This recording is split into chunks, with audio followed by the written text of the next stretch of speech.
Here's something most people have never once considered a health priority, let alone something urgent. It's not diet, it's not exercise, and it's not blood pressure. It's hearing. If you've been putting off getting your hearing checked, telling yourself it's not that bad yet, or that it's just a normal part of getting older, new research suggests that delay might be doing something far more serious than making conversations harder to follow. It may be quietly reshaping your brain in ways that are difficult and, in some cases, impossible to fully reverse.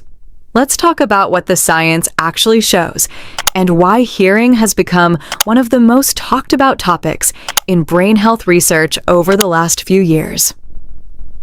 Let's start with why this matters so much, especially after 60.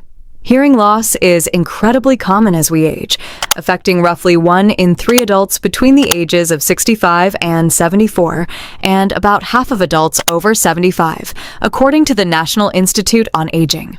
For a long time, hearing loss was treated as a quality of life issue, something that made social situations more frustrating, but not something with serious medical consequences beyond that. That view has changed dramatically. In July 2024, the Lancet Commission on Dementia Prevention released a major update, representing one of the most comprehensive reviews of dementia risk factors ever compiled. The Commission identified 14 modifiable risk factors for dementia, and hearing loss was named as the single largest one of them all, from midlife onward. Based on their analysis, addressing hearing loss alone could meaningfully reduce a person's overall risk of developing dementia, more than any other individually modifiable factor examined in the report.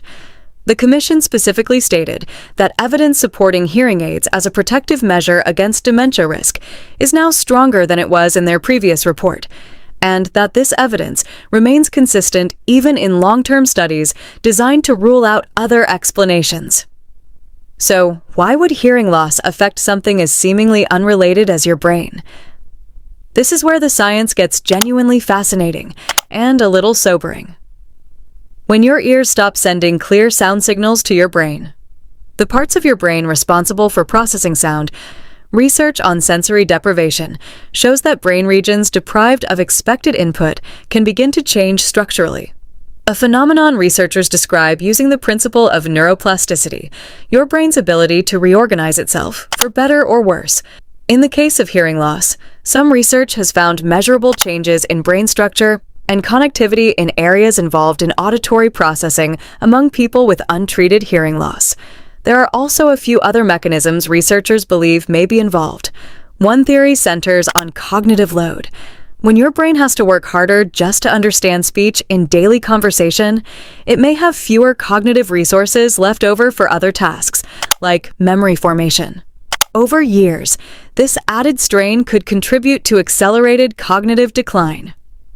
Hearing loss often makes social interaction more effortful and less enjoyable, and people with untreated hearing loss frequently withdraw from conversations, gatherings, and relationships over time. Since social engagement is itself an established, independent protective factor against dementia, now it's important to be precise about what the research does and does not establish, because responsible science reporting means being honest about the limits here too.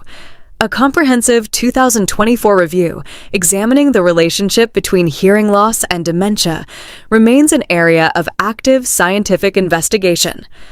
Researchers are still working to determine whether hearing loss is a direct cause of cognitive decline, whether it amplifies existing neurodegenerative changes already underway, or whether, in at least some cases, early hearing difficulties might actually be an early consequence or marker of developing brain changes rather than a cause of them. This is a genuinely complex, evolving area of research, and the scientific community has been careful not to claim more certainty than the evidence currently supports. That last point deserves real attention, because it's where this research becomes something you can actually act on. A large randomized clinical trial published in 2023, known as the ACHIEVE study, followed older adults over several years and found that hearing aid use significantly slowed cognitive decline, specifically among participants who were already at higher risk for it, due to factors like older age or existing health conditions. This kind of randomized, controlled evidence is considered stronger than simple observational studies because it more directly tests whether the intervention itself, in this case treating hearing loss, actually changes the outcome. So, what does this mean for you practically? First, if you've noticed yourself asking people to repeat themselves, turning up the television louder than others in the room prefer, or avoiding group conversations in noisy places, because following along has become exhausting, it's worth getting a hearing test. This is a simple, painless evaluation typically done by an audiologist, and it can be done alongside a regular checkup with your primary doctor as a starting point. Second, if hearing loss is identified, earlier intervention appears to matter.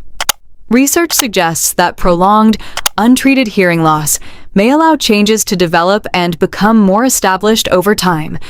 Third, if cost or access is a concern, it's worth knowing that over-the-counter hearing aids became available in the United States starting in 2022 for adults with perceived mild to moderate hearing loss, though a proper hearing evaluation is still valuable to determine what type of device and level of amplification is appropriate for your specific hearing profile.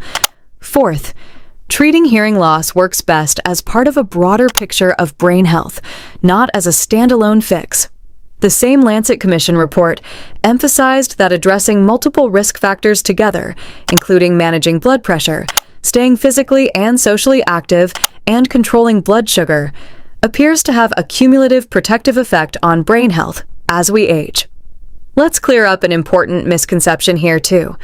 This video is not saying that everyone with hearing loss will develop dementia, and it's not suggesting hearing loss directly inevitably causes irreversible brain damage in every case.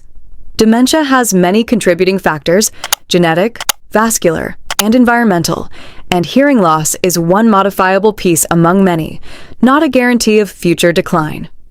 Many people simply don't realize hearing health and brain health are connected at all, and that blind spot may be costing people a meaningful, low-risk opportunity for protection.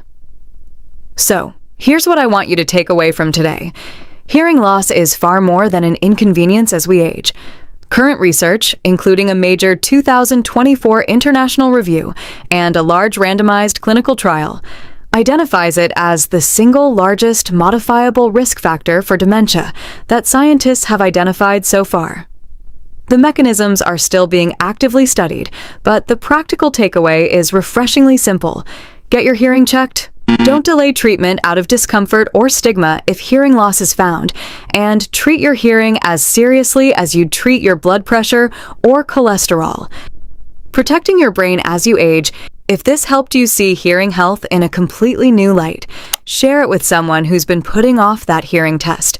And if you want more honest, research-backed health content made specifically for adults over 60, go ahead and subscribe because there's more valuable information on the way.